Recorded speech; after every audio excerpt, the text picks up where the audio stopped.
ओम नमः शिवाय। श्री शिव महापुराण रुद्र संहिता सती खंड तीसरा अध्याय। ब्रह्मा जी बोले, तब मेरे अभिप्राय को जानने वाले मेरे पुत्र मरीचि आदि मुनियों ने उसके उचित नाम रखे।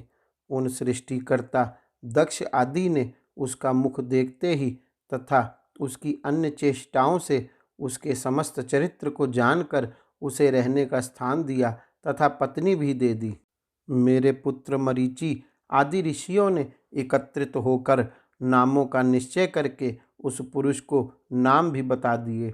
ऋषिगण बोले, तुमने ब्रह्मा जी से उत्पन्न होते ही हम लोगों के मन को मथ डाला है, इसलिए तुम लोक में मनमथ नाम से प्रसिद्ध होोगे।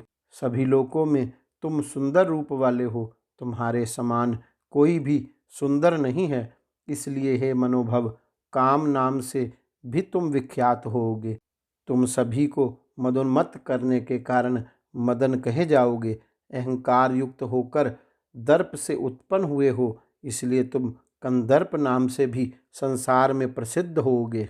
तुम्हारे समान किसी भी देवता का पराक्रम नहीं होगा, अतः तुम्हारे लिए सभी स्थान होंगे और तुम सर्वव्यापी होगे। ये जो आदि प्रजापति पुरुषोत्तम दक्ष हैं, वे स्वयं ही तुमको योग्य पत्नी के रूप में सुंदर स्त्री प्रदान करेंगे। ब्रह्मा के मन से उत्पन्न हुई यह सुंदर रूप वाली कन्या संध्या नाम से सभी लोकों में विख्यात होगी। अच्छी प्रकार से ध्यान करते हुए ब्रह्मा जी के हृदय से उत्पन्न होने के कारण तेज आभा वाली तथा मल्लिका पुष्प के सदृश यह कन्या संध्या इस नाम से विख्यात होगी। ब्रह्मा जी बोले, इस प्रकार कामदेव अपने 5 पुष्प आयुधों को लेकर वहीं पर गुप्त रूप से स्थित होकर विचार करने लगा। हर्षण, रोचन, मोहन, शोषण तथा मारण नामक ये मेरे 5 अस्त्र मुनियों को भी मोहित करने वाले कहे गए हैं। ब्रह्मा जी ने मुझे जिस सनातन कर्म को करने के लिए आदेश दिया है, उसे मैं यहाँ मुनियों और ब्रह्मा जी के सन्निकट ही करूँगा। यहाँ बहुत से मुनिगण तथा स्वयं प्रजापति ब्रह्मा जी भी उपस्थित हैं। ये लोग साक्षी रूप से विद्यमान हैं, इसलिए मेरे कर्म की सत्यता का आरंभ भी हो जाएगा। यह ब्रह्मा जी के द्वारा संध्या नाम से कही गई यह कन्या भी मेरे वचन का समर्थन करेगी। मैं इसी स्थान पर अपने कर्म की परीक्षा करके ही प्रयोग द्वारा सबको मोहित करूँगा। ब्रह्मा जी बोले, इस प्रकार विचार करने के अनंतर मन में निश्चय करके वह अपने पुष्प के धनुष पर पुष्प के बाणों को चढ़ाने लगा। श्रेष्ठ धनुर्धारी कामदेव ने धनुष खींचने की मुद्रा में स्थित होकर यत्नपूर्वक धनुष चढ़ाकर उसे मंडलाकार किया। हे मुनि श्रेष्ठ, जब इस प्रकार के धनुष पर कामदेव ने अपना बाण चढ़ाया तो उसी समय मन को आह्लादित करने वाली सुगंधित वायु बहने लगी।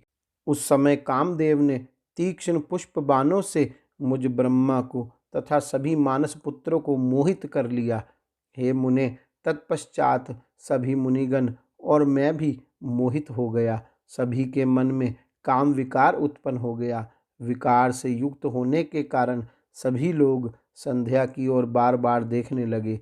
सभी के मन में काम का उद्रेक हो गया, क्योंकि स्त्री काम को बढ़ाने वाली होती है। उस कामदेव ने सभी को बार बार मोहित करके जिस किसी भी तरह से वे काम विकार को प्राप्त हों, वैसा उन सब को कर दिया। उस स्त्री को देखकर जब मैं ब्रह्मा उन्मत्त इंद्रियों वाला हो गया, उस समय मेरे शरीर से 49 भाव उत्पन्न हो गए।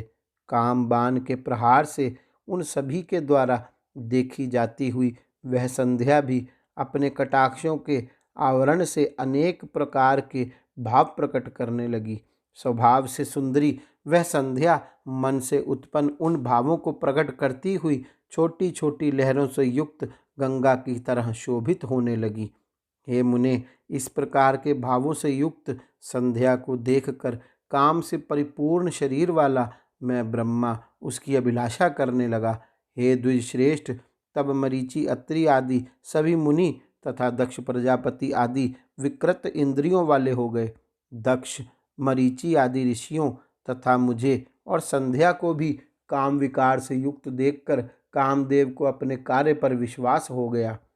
अब कामदेव के मन में यह विश्वास हो गया कि ब्रह्मा ने मुझे जिस कार्य के लिए आदेश दिया है, मैं वह कार्य करने में पूर्ण रूप से सक्षम हूँ।